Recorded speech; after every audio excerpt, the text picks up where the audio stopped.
आचार संहिता होने के बाद मुख्यमंत्री योगी आदित्यनाथ की आज पहली कैबिनेट बैठक में बहुप्रतीक्षित ट्रांसफर पॉलिसी को मंजूरी मिलने समेत कई महत्वपूर्ण फैसले लिए गए। सीएम योगी आदित्यनाथ की अध्यक्षता में लोकसभा में हुई बैठक में कुल 41 प्रस्तावों पर मुहर लगी। बैठक में कौन से प्रस्ताव पास हुए, इस मुद्दे पर Hornbill TV bureau chief Anoop Chaudhary ने उत्तर प्रदेश सरकार के मंत्रियों डॉक्टर संजय निषाद, ए.के. शर्मा, अनिल राजभर और योगेंद्र उपाध्याय से खास बातचीत की। आइए एक नजर डालते हैं। मंत्री डॉक्टर संजय निषाद जी हमारे साथ, इनसे बात है। सर, आज जो कैबिनेट की बैठक हुई है, प्रदेश के विकास को क्या अहम फैसले लिए गए, कुछ बताइए। जितने भी प्रस्ताव थे सब पास हुए। शिक्षा के क्षेत्र के थे, स्वास्थ्य के क्षेत्र थे, ऊर्जा के क्षेत्र थे, जल मिशन के क्षेत्र थे और हमारे एयरपोर्ट के क्षेत्र से और हमारे मथुरा में कुछ वो पंचकोशी परिक्रमा में थी और स्थानांतरण नीति थी। सभी प्रस्ताव पारित हो गए। ट्रांसफर पॉलिसी का निश्चित रूप से ट्रांसफर पॉलिसी भी पारित हो गई है। सर, जिस तरह से जो लक्ष्य था यूपी में 80 सीट जीतने का, वो लक्ष्य से पीछे रहे, कहाँ इसकी वजह क्या मानते हैं? लक्ष्य था मोदी को प्रधानमंत्री बनाना, उसे बना दिए और निश्चित रूप से और ज़मीन पर आने वाले लोगों को सेवा करना है। कुछ कमियां रह गई हैं, उसे देखा जाएगा, सुधार $1 ट्रिलियन जो अर्थव्यवस्था बनाने का है यूपी में, तो आज कैबिनेट की बैठक में क्या उसकी कोई छाप दिखी? उससे कल बात हुई और निश्चित रूप से प्रस्ताव जो रोड मैप है, जो हमारे नीति है, इसी के लिए है। और कल मत्स्य विभाग भी 1 नंबर पर जा रहा, उसके लिए हमने जो इतने ताल पोखरे हैं उसको हम लोग फिर से अपडेट करेंगे, उसे हरे भरे करेंगे और मत्स्य क्षेत्र में और कामयाबी प्राप्त करेंगे।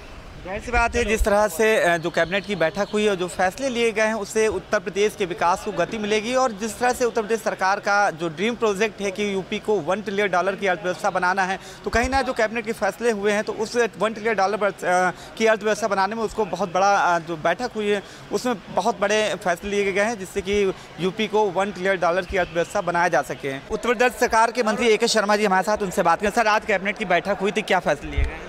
कैबिनेट की बैठक में 41 प्रस्ताव मंजूर हुए हैं, जिसमें हमारे भी कई महत्वपूर्ण प्रस्ताव थे। उसमें एक प्रस्ताव था कुंभ मेले के आयोजन से संबंधित, उसको माननीय मंत्रिपरिषद ने मंजूरी दिया हुआ है। और दूसरा प्रस्ताव था हमारे बिजली विभाग में वित्तीय प्रबंधन का। हुडको से हम 1000 करोड़ रुपये का लोन ले रहे हैं, पिछले जो हमारे लोन हैं उनको चुकाने के लिए, उस पर भी माननीय मंत्रिपरिषद ने मंजूरी दिया। ठीक है, आप उत्तर प्रदेश सरकार के मंत्री ए.के. शर्मा जी हैं, जिन्होंने बताया कि उनके विभाग, चाहे वो नगर विकास की बात हो या विद्युत विभाग की बात हो, उन्होंने बताया कि किस तरह से जो फैसले लिए गए हैं यूपी की जनता को इन फैसले से कहीं ना कहीं बड़ी राहत मिलेगी। उत्तर प्रदेश सरकार के मंत्री अनिल राजभर जी हमारे साथ, उनसे बात करें। सर, आज कैबिनेट की बैठक में क्या महत्वपूर्ण निर्णय लिए, कुछ जानकारी? 41 इवेंट आज के बैठक में प्रस्तावित हुए और सबको अनुमोदित किया है माननीय मंत्रिपरिषद ने, और काफ़ी अच्छे प्रस्ताव थे। हमारी ट्रांसफ़र नीति भी आज स्वीकृत हुई है और नमामि गंगे से जुड़े काफ़ी इवेंट थे। महाकुंभ को लेकर हम काफ़ी सजग हैं और आने वाले जो श्रद्धालु हैं उनको बेहतर से बेहतर सुविधा हम कैसे दे सकते हैं, उसको लेकर प्रस्ताव थे, वो भी स्वीकृत हुए हैं। तो अच्छी और काफ़ी सार्थक बैठक आज की हुई। क्या लगता है सर, जिस तरह से कल मुख्यमंत्री जी ने $1 ट्रिलियन बनाने के लिए जो कल बैठक की थी, उसके बाद आज जो कैबिनेट की बैठक हुई, कितना विकास की गति को रफ्तार मिलेगी जो कैबिनेट के फैसले हुए हैं आज? बिल्कुल गति मिलेगी। अब स्वाभाविक है कि चुनाव 3 महीने तक तो काम थोड़े प्रभावित रहते हैं, लेकिन जो $1 ट्रिलियन इकोनॉमी का हमारा लक्ष्य है, उधर सरकार ने काफ़ी मजबूती से कदम बढ़ाया है। प्रगति काफ़ी संतोषजनक है। हम समय रहते हुए अपने $1 ट्रिलियन इकोनॉमी के लक्ष्य तक हम पहुंचेंगे। अच्छा सर, आखिरी सवाल ये है, जिस तरह से यूपी में 80 का लक्ष्य था, क्या लगता है कहाँ वो कमी रह गई? क्या जनता ने वाकई में जिस तरह से योगी सरकार में मुख्यमंत्री योगी ने जो काम किया आपकी सरकार ने, आखिर कहाँ कमी रह गई जो इतना लक्ष्य से पीछे आ गए?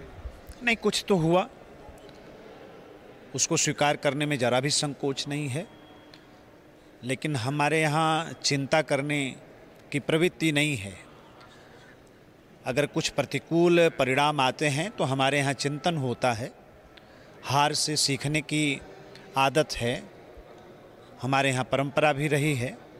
तो कोई भी कमी है उस पर ठीक से पार्टी समीक्षा कर रही है और आगे उसको हम दूर करेंगे, जनता के बीच में जाएंगे। ठीक है, आप उत्तर प्रदेश सरकार के मंत्री अनिल राजभर जी हैं, जिन्होंने कैबिनेट की बैठक के बारे में बताया कि कैबिनेट की बैठक में जो निर्णय लिए गए हैं उससे उत्तर प्रदेश के विकास कार्यों में गति आएगी, और जो अभी हाल ही में जो चुनाव परिणाम आए हैं उसको लेकर भी उन्होंने कहा कि जो रिजल्ट आया है उसकी समीक्षा की जा रही, और इसके बाद हम लोग फिर पुनः जनता के बीच में जाएंगे और जो चीज़ें कमी थी उनको दूर किया जाएगा। सरकार के मंत्री योगेंद्र उपाध्याय जी हमारे साथ हैं। सर, आज आपके विभाग के भी कुछ फैसले लिए गए, क्या फैसले तो कुछ भी?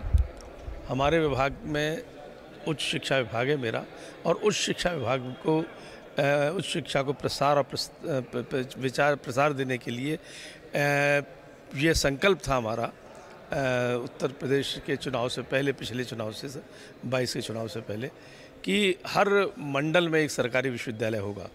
तो उसको संकल्प को पूरा हो गया। उनके नाम में राज्य शब्द हटा दिया गया है।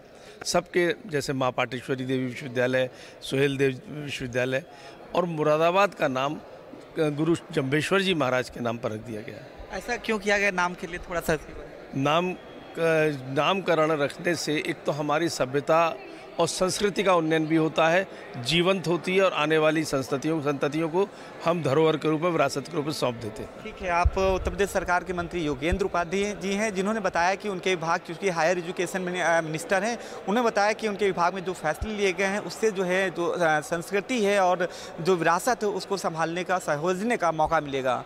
वीडियो जर्नलिस्ट अनिल सैनी के साथ अनुज चौधरी, हॉर्नबिल टीवी, लखनऊ।